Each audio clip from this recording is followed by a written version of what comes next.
kalau ada orang yang berpotensi untuk membenci Pak Anies, Pak, maka boleh jadi Sarli adalah salah satunya.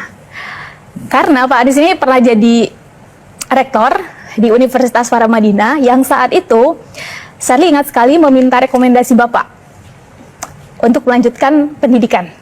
Bapak mengokekan, dan selang beberapa tahun, 1,5 tahun lebih sedikit, semua syarat sudah dikumpulkan dan Bapak sudah jadi menteri saat itu.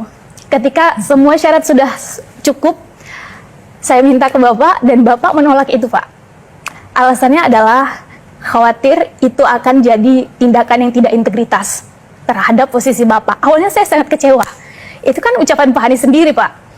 Sampai akhirnya waktu berlalu, saya mendapati ini bukan hanya kekecewaan, ini bukan hanya terjadi pada 1-2 orang, melainkan bahkan pada orang-orang terdekat Bapak.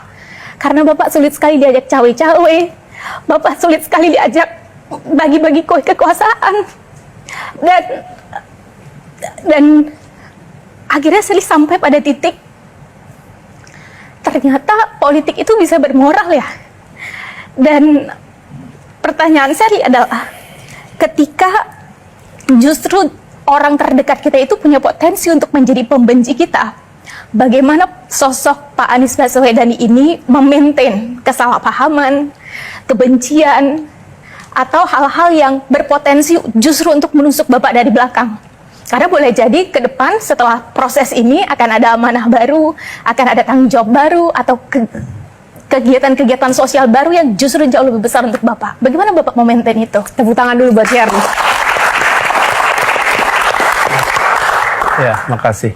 Jadi ketika kita memegang kewenangan, maka kita harus memastikan bahwa kewenangan ini digunakan dengan benar.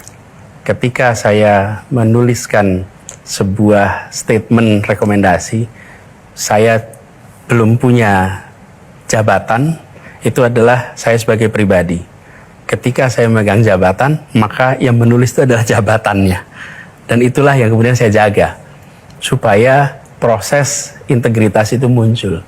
Tapi memang ketika keputusan-keputusan itu dibuat,